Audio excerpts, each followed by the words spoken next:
Good afternoon, everyone. Danielle Bélanger here from the Cote-Saint-Luc Public Library, joining you virtually. Thank you for joining in today. We have a great program ahead. Thank you as well to Ellen Beaumont at the Azrieli Foundation for making today's program possible. In a few moments, she'll speak about the Azrieli Foundation and its Holocaust Memoirs Survivors Program and introduce our guest speaker. Following this, Councillor Mike Cohen will interview Mr. Blitt about his poignant memoir, A Promise of Sweet Tea. Welcome, everyone, and I pass the microphone on to Ellen. Thank you. Thank you so much, Danielle. On behalf of the Azrieli Foundation, I would like to thank you, Danielle, for organizing this program this afternoon for International Holocaust Remembrance Day. We commemorate this day to honor the victims of the Holocaust. Being in the presence of a Holocaust survivor, listening to them, really listening and learning is a rare opportunity. The act of telling a story engages us, it piques our interests, and it grabs people's attention, who in turn pass these stories along. Now, this power of storytelling can keep a person's memory alive long after they're gone, preventing a kind of second death, the death that comes after memories can no longer be told and shared. Now, this resonates with me, knowing that there are stories of victims whose voices were never heard. And that is why the work that we do is so important. We collect, preserve, publish, and distribute the memoirs of Holocaust survivors who came to Canada after the war. And I'm very happy to say that Pinchas's memoir, A Promise of Sweet Tea, has brought our number of published survivor stories to 120. Our collection of books and outstanding resources and workshops for teachers are available in English and French and are offered free of charge to schools and libraries across the country and Holocaust remembrance programs such as this one. The books can be purchased by the public through our website, Amazon, or Indigo. As a former actor in Yiddish theater, Pinchas has a gift for storytelling.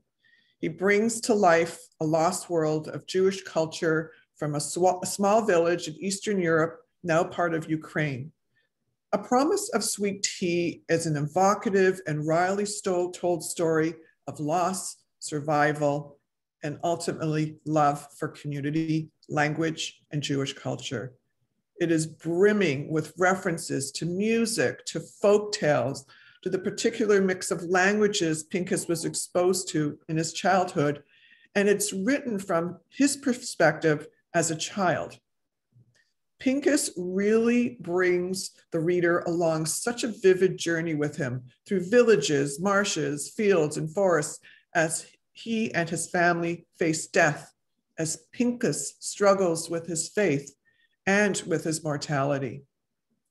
What I find so outstanding about this memoir is not only his portrait of a community lost, not only his strength and resilience in the face of terror, but also his humor, his wit, his use of irony that shines through his writing. And of course, just being with Pinchas, who I had the pleasure of meeting this past year through virtual connection. It's just been such a pleasure to spend time with him and his wife, Giselle. So it's been an honor meeting you, Pinchas. I am sure that this will be a very interesting presentation for all of you, and I thank you for being here today. It is now my pleasure to ask Councillor Mike Cohen to facilitate a conversation with Pinchas Blitt. Thank you very much, Ellen. And of course, Thursday, January 27th is International Holocaust Remembrance Day. And joining us today is Cote-Saint-Luc resident, I say that very proudly, Cote-Saint-Luc resident, Pinchas Eliyahu Blitt. He's the author of the book published by the Azrieli series of Holocaust survivor memoirs, published titles. It's called A Promise of Sweet Tea, and it depicts a Jewish community coming alive in this vividly told story of a childhood interrupted by the Holocaust. Pinchas Blitt conjures cote-saint-luc, a humble, vibrant village of the backwoods of Western Ukraine, where he lived in fear of Cossacks and wolves and the local anti-Semitic children.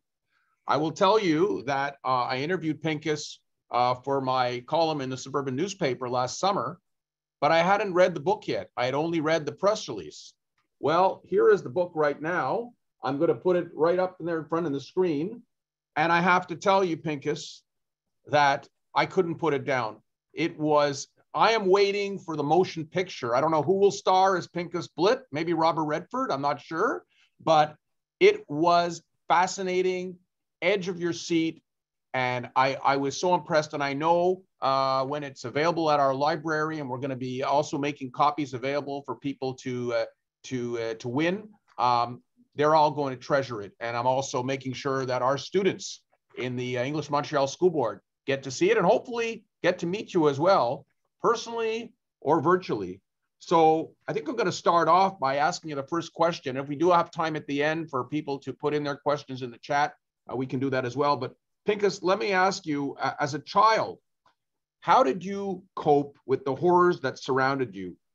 Did you realize your life was in danger?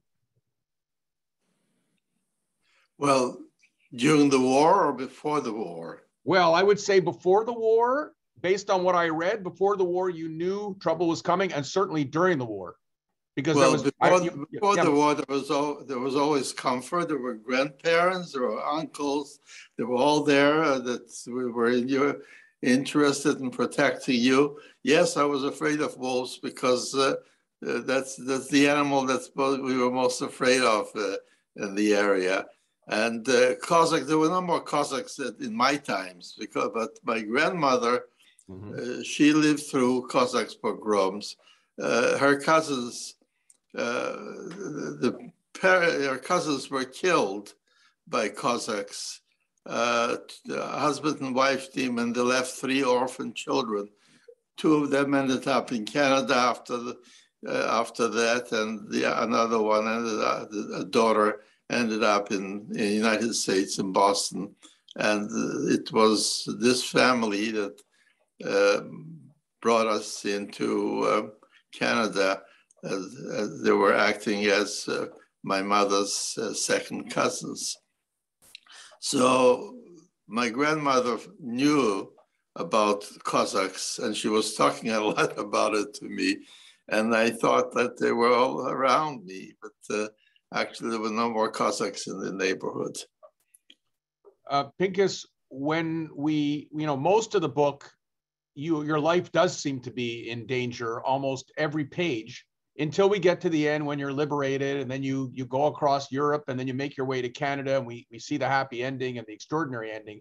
I mean, frankly, reading that book, I'm surprised that anyone that faced what you faced lived past their 10th birthday. Who do you credit your survival to? My dad, of course, during the war.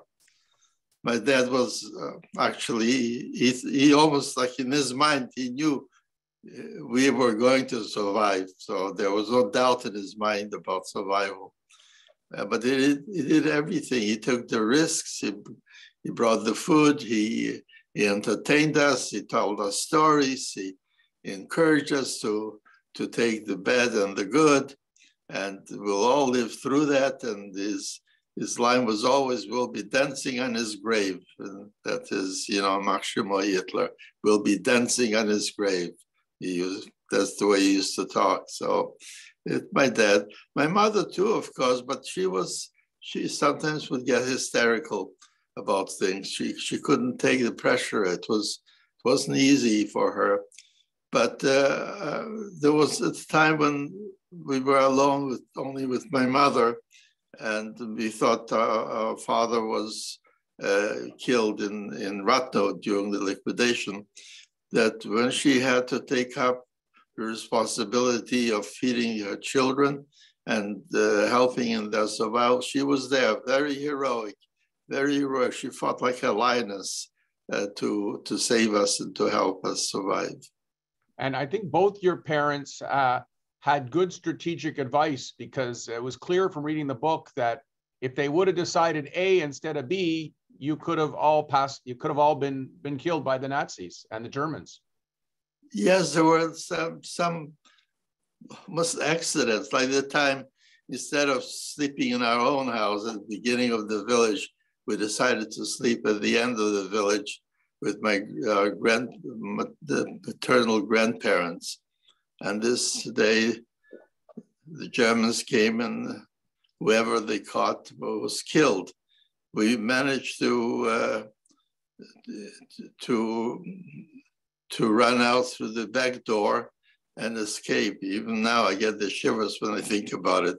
But we couldn't have done the same thing in our house because there was no exit door. Once the door was blocked, yeah, that's it. You know, there was only one door out. And my grandfather, he had an exit door. So we went through the exit door straight into the field and we survived. That's one thing. One incident where it was everything was accidental. Of course, to my dad, it was always God's. He believed in God very strongly. My dad. I was, you know, I've always been afraid of wolves. I just, when I see them on TV, and I was seeing how you and your father and your brother and your mother, you came face to face with them so often. One part of the book, your father was in the deep snow and he just walked around the wolf, and the wolf was too lazy to attack him. I mean, I would have had nightmares to this day if I was that close to a wolf. Well, my dad was really a master at this, you know, but he knew when to give in and when to fight back. Okay, this time, apparently the wolf also had his problems. He saw this massive, huge person my father must have looked very big with a pack of potatoes on his back. So he must have been too big for the wolf to attack. So, but he stood there firmly in the path, and my father had to go all around him, and nobody was hurt. Yeah. Pinchas, as one of only two remaining survivors from your village, the other one being your brother Laser, what is it you would like people to know about and think of when they think of Cote-saint-luc? That it was a Jewish village, even though the majority of the population was Ukrainian, you know, Greek Orthodox Church, with a beautiful church. And we were only probably maybe 25, 30 Jewish families in the village. But the village had everything that a Jewish person that is religious needed. It had a synagogue, it had a mikveh, it had a cheder, it had a rabbi and a teacher, and it had, so that it was a wonderful, wonderful community that lived together, celebrated holidays, and dealt with each other, dealt with the local population in a friendly way. And it just perished. There were good people, those Jewish villagers, good, honest, straight people. So you're talking about the village before the war, Pinchas? Is that what it was like before the war? Yes, before the war. Yes, before the war. Right. Because during the war, we had nothing. During the war, we were just trying to survive. And I don't know. I don't think we knew what was happening. I don't think there was no newspaper. There was no radio. We didn't know what was happening in Warsaw, what was happening in Lodz. And we didn't know what was happening in Kiev. Right. But we always hoped that we will survive the war. Nobody really believed that it was a total extermination, you know. Nobody expected something like this to happen. I'm sure they didn't. I mean, you were such a young man to have your life turned upside down. I mean, you matured very quickly. From reading the book, you did not seem to be someone who was 10 or 11 years old. The way you handled your day-to-day life, living, literally sleeping in fields and in farmhouses, no change of clothing, getting lice, getting fleas. You seem very stoic. Yeah, well, not only this, I decided, if need be, to save my life, I will sacrifice my parents and my family. Because there was time when my mother was hysterical and she was pleading with my father, that's enough, I can't take it anymore, take us to the Germans. Yes. You know? Well, my father must have been very much in love with mother, because he tolerated her crying and her screaming and her complaints, you know. But just in case my father would decide to listen to her, I made my own plans. There are 10, 11-year-old kid. I said, I'm not going to the Germans. I'll stay in the forest.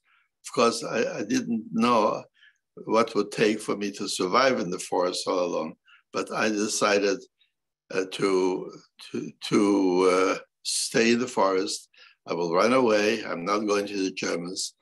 And one time, I remember we were all locked in my maternal grandparents' home, and they were threatening us with their guns and breaking furniture and doing.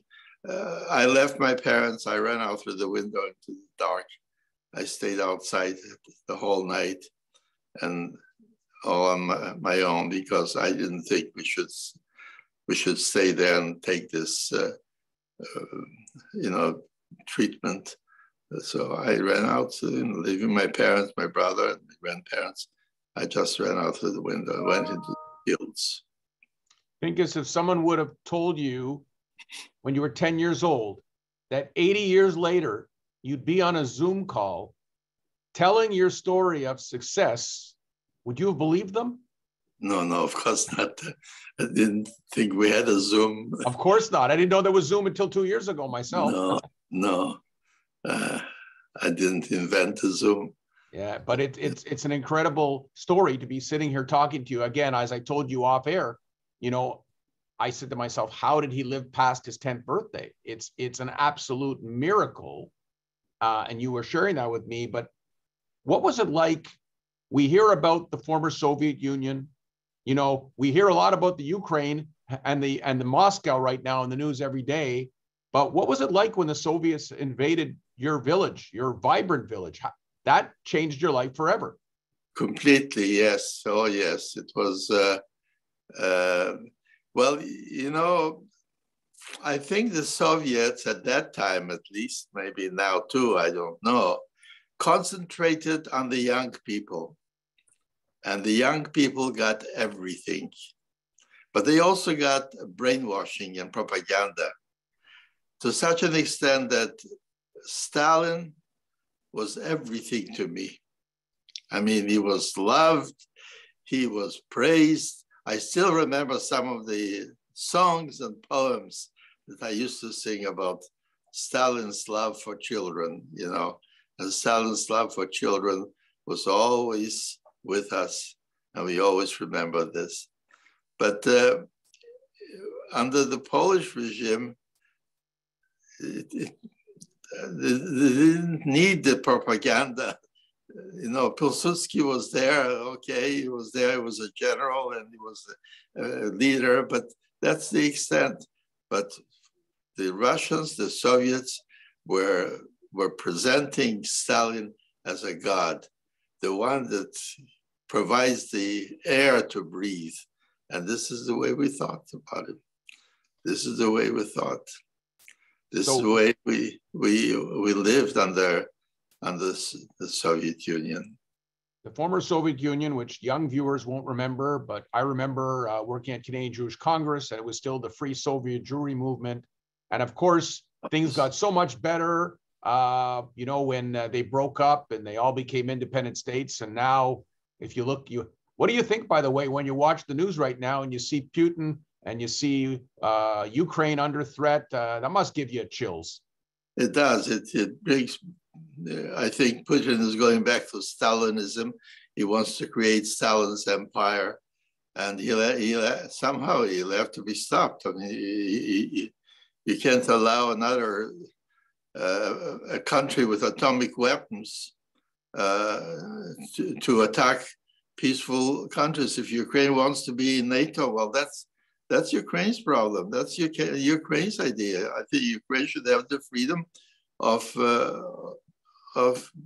being in NATO, and the Soviets should not interfere, or Russia should not interfere, or Putin should not interfere with a free country, because Ukraine wants to be a free country. It's time for Ukraine. Ukraine has not been a free country for too many years, you know.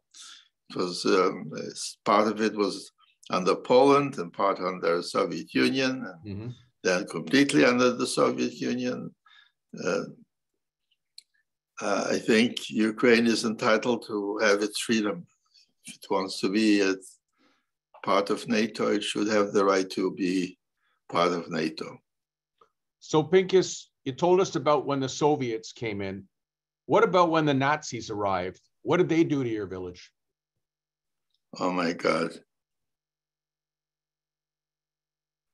Well, I still, when the German forces would move in their trucks, the front line was always a bunch of motorcycles.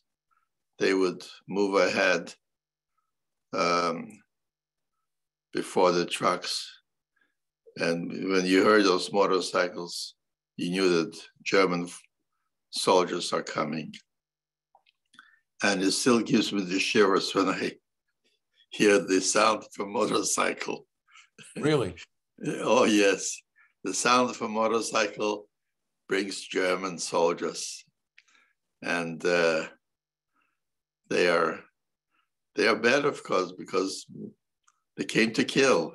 That's why they would come. The only ones they came to our village, they took the adults to the front of the square in front of the church.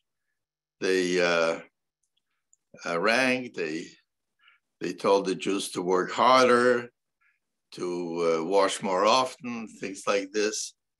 And then they said, "Juden laufen," and everyone began to run, thinking that they will be shot in the back. But nothing happened, and for the life of me, I could never find out. They had everyone. They had all the entire Jewish village there in front of them. And nothing happened. They just did this thing here. And then they had to come 6 or 7 times before they killed everyone in the village. 6 or 7 times, yeah.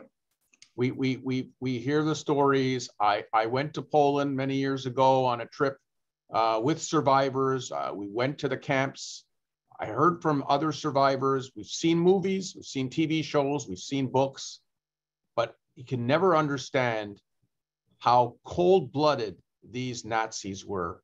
And I'm sure that, you know, all these years later, when you hear stories, Pinchas, of Nazi war criminals who are still living in Canada, trying to, show their innocence and so on, it must give you the chills as well. Yeah, well, the chief of police, the Ukrainian chief of police, somehow, it's a senior moment, I don't remember the name of the investigator, but I also got a call from the department in the United States. Yeah. His name is Kennedy. He is a prosecutor. And they found the chief of police lived in Denver, Colorado. Okay. From the Ukraine, from our village. Now, I was interviewed several times, and to hear that he was alive, and all his victims are dead, lying there in the swamps, it was, I got so angry with the Americans that they were able to.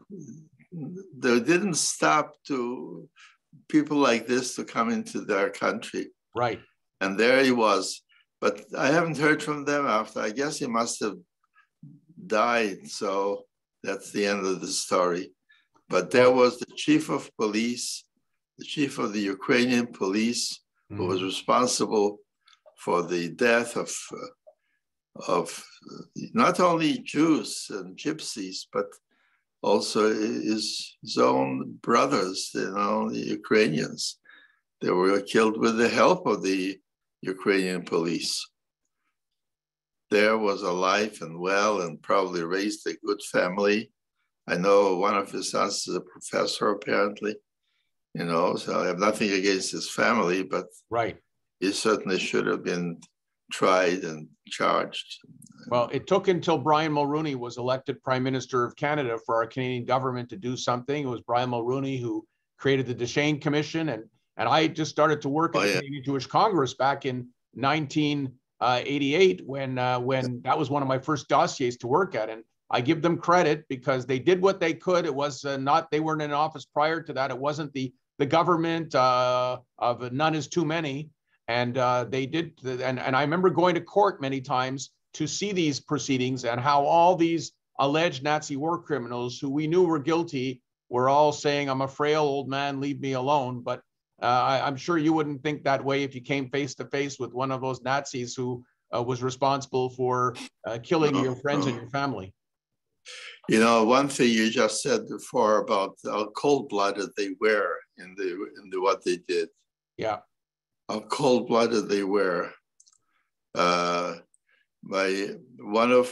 they came to the marshes, two Germans disguised as Ukrainian women for some reason.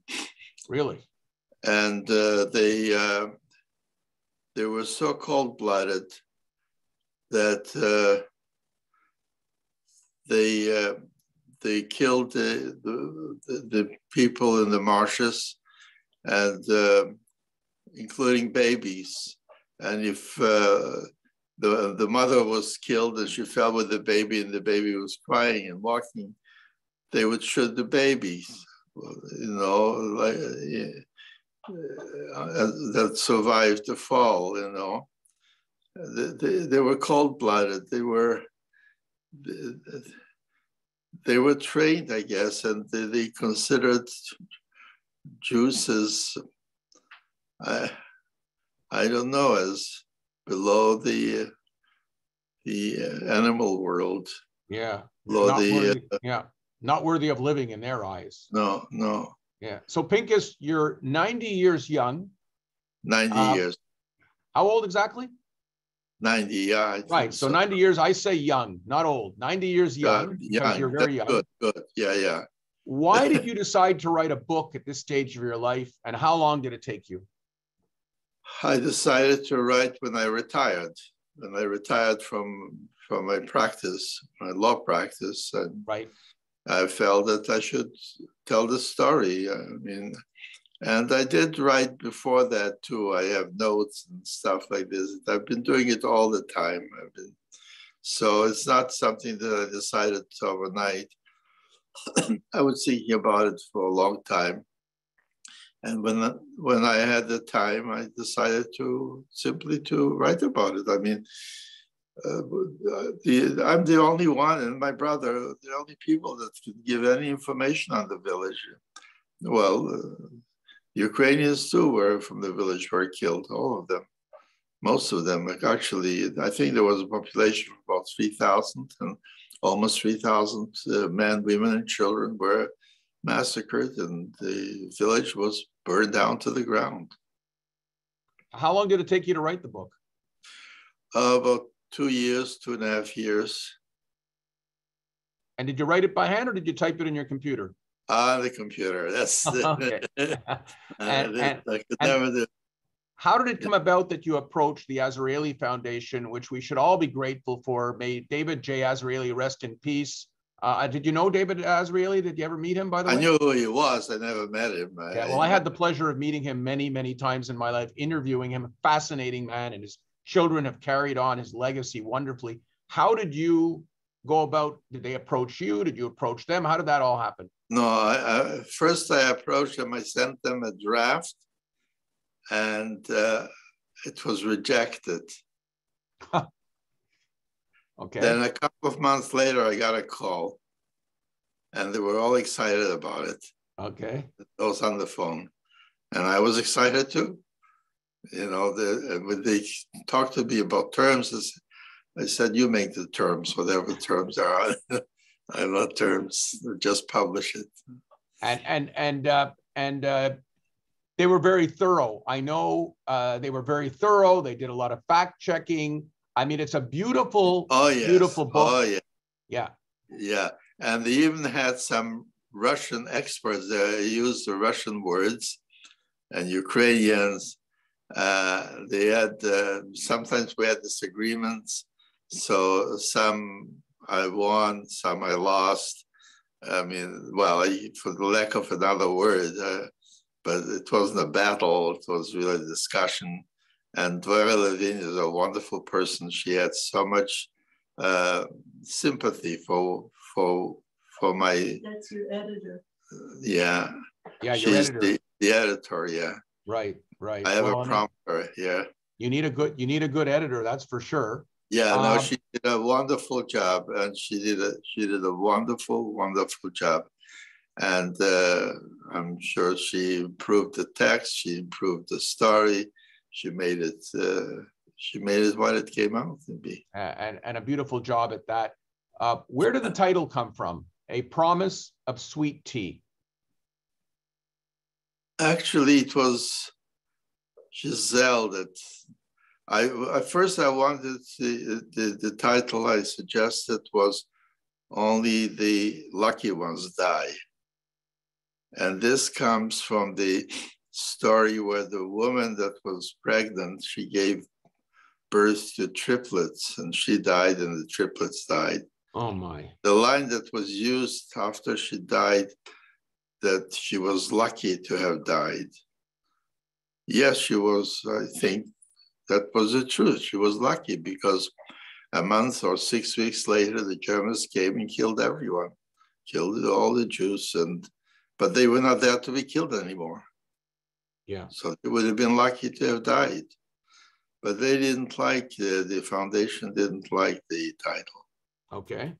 So Giselle suggested, because my father promised to, there was a time I loved tea, you know.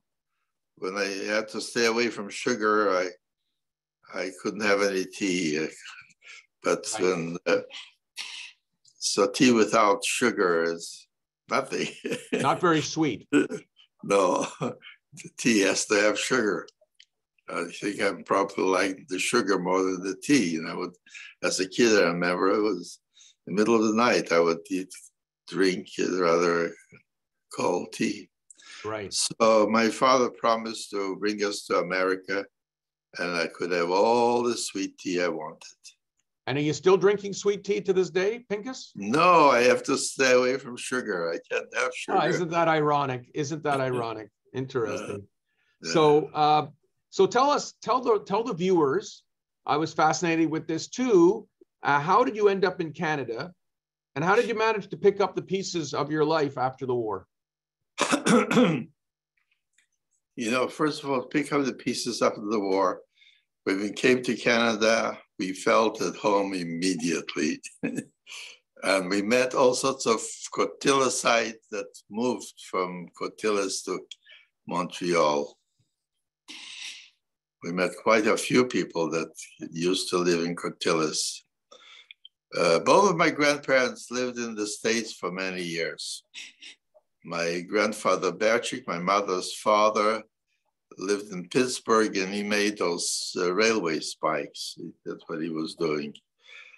My father's father, he lived in New York, probably worked in a sweatshop. And he also lived in New York for many, many years. He came, he returned home only for purposes of procreation. You know, he impregnated his wife and he went back. And my grandmother, who had 2, maybe 3 children to support while he was away, suddenly she was pleading with him, bring us to America. She had already a married sister that lived in New York City. Bring us to America. He refused. And so finally she decided to go and see my grandfather was a follower of a rabbi, a saintly rabbi, a miracle working rabbi, the Tritzker Rebbe. So she went to see him. He was very sympathetic and he wrote a letter to my grandfather ordering him to bring the family to America. And when the rabbi orders you, you have to listen. Mm-hmm. But he didn't. He said, Ich bin allein a Rebbe. I am myself a rabbi. I'm coming home. But he came home only after the First World War. You know, during the First World War, he was in America. So, but I mentioned before the children, these orphans of my grandmother's cousins, whose parents were killed by Cossacks. And the children, through some agency in the United States, you know, in Canada, were brought to the boys, Rutenberg, the name Jack and Philip Rutenberg, 2 boys, were brought to Canada, Montreal. And the daughter, she was ended up somehow in Boston. So I don't know how, but they found out that we are alive. Mm-hmm. We were in a DP camp in Austria. Been there a lot far from Linz. They found out that we were alive. There were lists probably distributed in Canada and the United States of survivors. And they found our name. They got in touch with us. And there was Zalman Klein. There was another cote-saint-luc. Actually, he came from Brest-Litovsk. And he put together a package. He raised money from friends and relatives in Argentina and in Cuba and the United States and Canada. Yeah. And before you know it, we were being interviewed by a Canadian official in Linz. And next thing we're on the boat to Halifax. Where you got seasick, but you made the trip. Oh, was I seasick?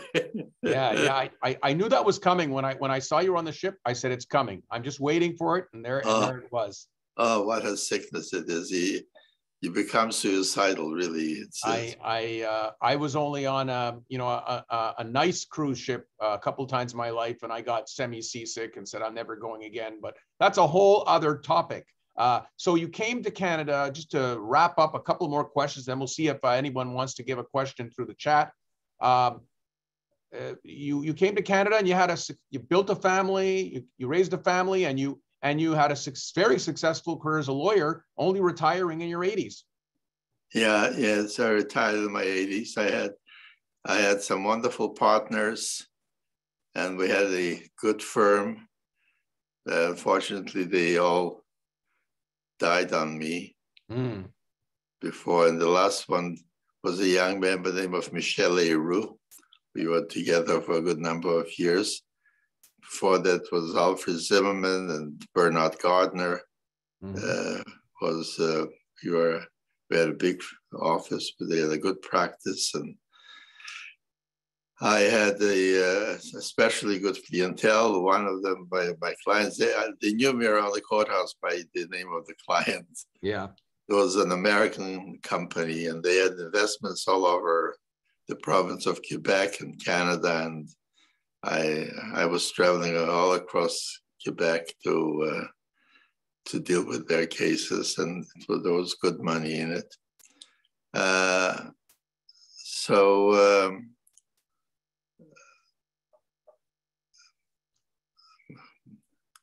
I was going to say, it's such a great story. You should write a book, but that's what we're here for. You did write a book, and your whole story is there for people to see. Let me conclude with one last question before we see if anyone through Maria, Danielle will ask questions through the chat that they can provide with you. But I know the book's a huge success.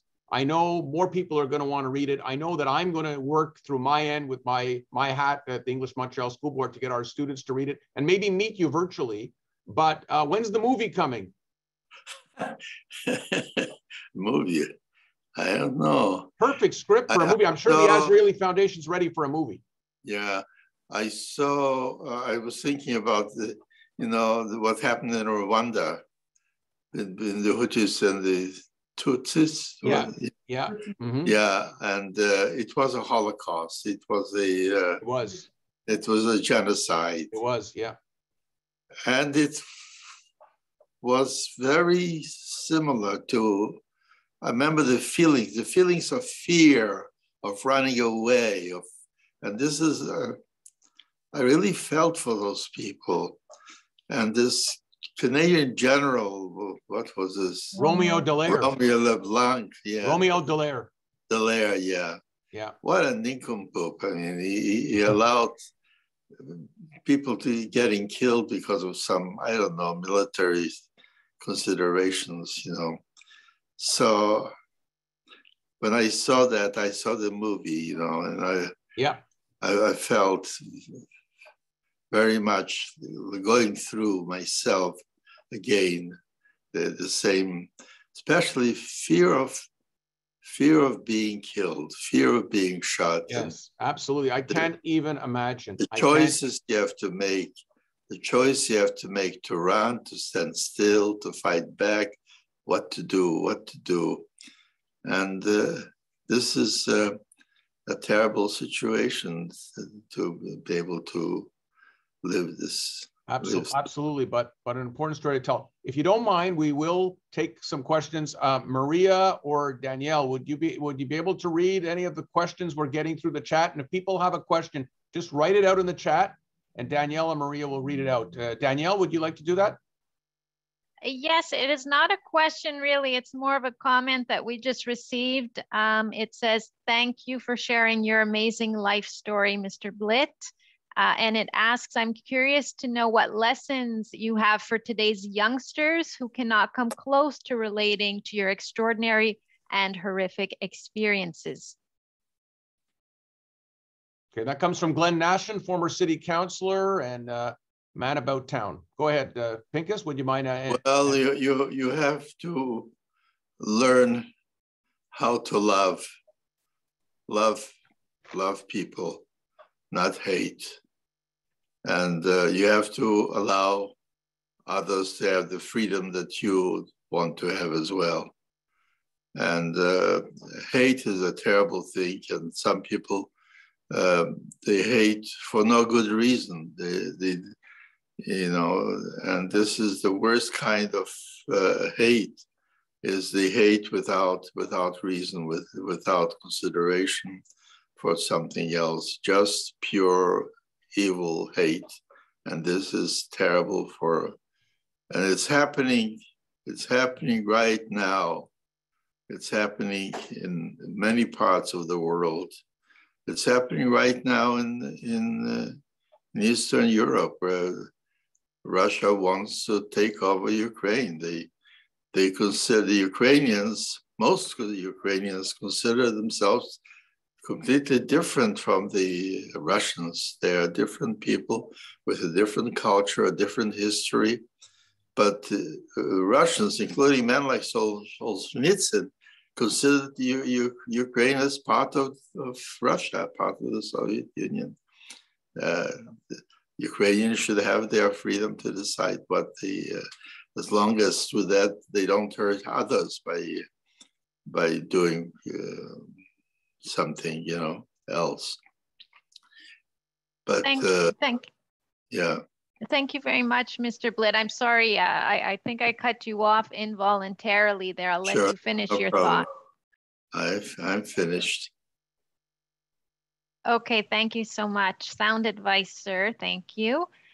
We have another comment from Philip Greenberg. Thank you, Pinchas. Keep well, Philip. from Philip and Tamara.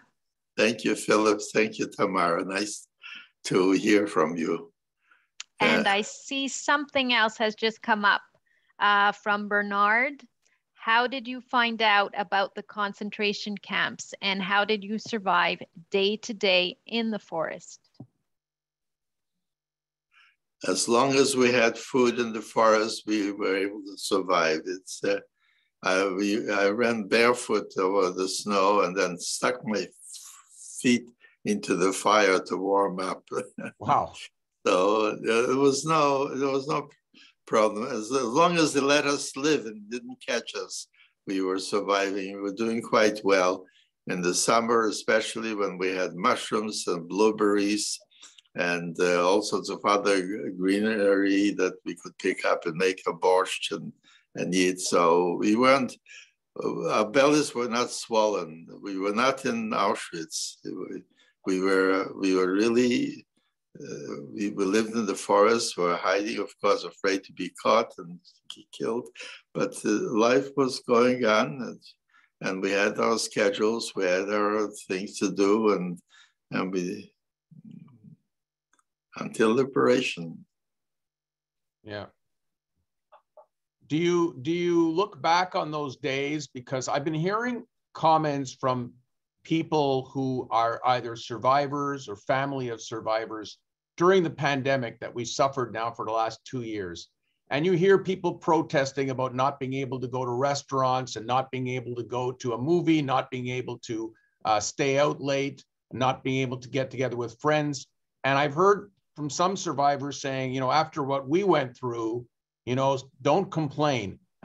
Has that ever crossed your mind in the last 2 years? Because you too have been part of this pandemic, but you experienced something much worse. Yeah, but the pandemic, yes, of course, you learn to live with it. You're not afraid of, well, you can't hide from the virus. From the Germans, you can run into the forest, but if you run into the forest, you can probably hide from the virus as well. You know, you stay away from people, right, and you're okay. Well, I didn't make any comparisons between the two different situations. Yeah. Here you have to adjust to certain things to prevent being infected. So you have to adjust.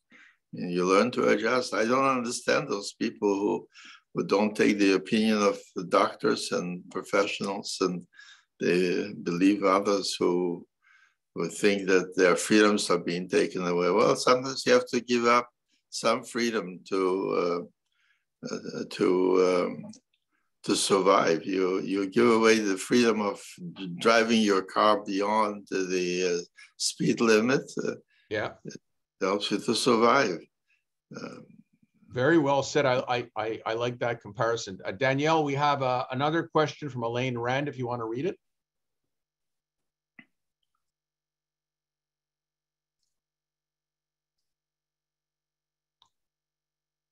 I'm sorry, I thought that was the same question because I saw the forest appear, but it is a different question. It's similar. Go ahead. From Elaine Rand, for how long did you hide in the forest? Did you have to move your camp often? Were you part of a large group who had come together from different locations? Well, we were in the forest for two and a half years. We were with another couple, a Ukrainian couple, not Jewish, husband and wife. Adam, his name was Adam. I don't remember his family name. I don't remember his wife's name. She was a little woman, very quiet, and we'll call her Eve, okay? And so he lost 7 of his children at the hands of the Germans. And he was afraid to return back to the village. And he stayed with us for about a year and a half in the forest. Actually, what happened was when the Germans killed off the Ukrainian population in Kotelisi, those who survived, very few of them, ran into the forest, and we stayed with them. And that's where we finally found our father, who was escaped from Ratno and survived the Ratno liquidation. After a while, all the people that survived, when the Germans left, they went back to their village and they tried to start their life again. Adam said, no, he wouldn't go back to the village, and he decided to stay with us. And we lived together with Adam and my father. So they worked together, they went to look for food together, and they were good friends, you know.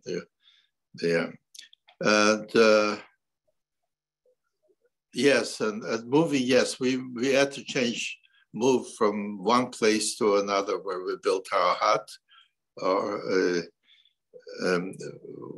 We probably moved about 5 or 6 times, and we built our hut 5 or 6 times because for one reason or another. First of all, we had to, when someone stumbled on our camp and ran away, we decided to move because we thought maybe he would report on us or something like this. So we had to change a few times. Yeah. Okay. I think we're gonna stop the questions at that point. It's fascinating reading your book, fascinating meeting you virtually for the second time. I really hope to meet you when it's nice in the spring, when we have something outdoors. And I'll definitely be calling upon you to speak to some of our students. And I've already started with the Azrieli Foundation. So I want to thank the audience, and I want to let everybody know that the book, you can borrow Mr. Blitt's book from the library, and we're also going to have some draws for free copies of the book provided by the foundation. You just have to contact Maria Racina at the library if you want more information. And Ellen, do you have any closing remarks that you'd like to make before we conclude? And Maria, by the way, Maria's email address is in the chat. It's mressina, RESSINA @cote-saint-luc.org. So you could email her to be eligible to get a free copy of this marvelous book. Ellen, would you like to close us out? I just want to say thank you very much for a very wonderful conversation. It's always a pleasure to see you, Pinchas. And thank you, Councillor Cohen, for facilitating the conversation today. Just everyone to take a moment. Today's International Holocaust Remembrance Day. It's the day to commemorate the victims of the Holocaust. It's also the date of the liberation of Auschwitz. And it's a date that we should all just say, I remember, and to acknowledge, and remember what you heard here today. I hope you take something away from it, from listening to a survivor. So thank you, be well, stay safe. Councillor, thank you. It was wonderful chatting with you. It was a pleasure, and I am very proud to be the councillor responsible for this mandate. I want to thank Mayor Mitchell Brownstein for giving me back the portfolio of library and culture. I want to thank Danielle, who's worked very hard on this event, and Maria, one of our newcomers who previously worked at the Jewish Public Library. So great to have her, and we hope to do many more of these type of events down the line, online, and let's hope there's a light at the end of the tunnel and we'll be able to do it in person. So again, thank you everyone, and please everybody stay in touch, and if you're not a member of the library, please join. Thank you. Thank you. Bye-bye. Bye-bye.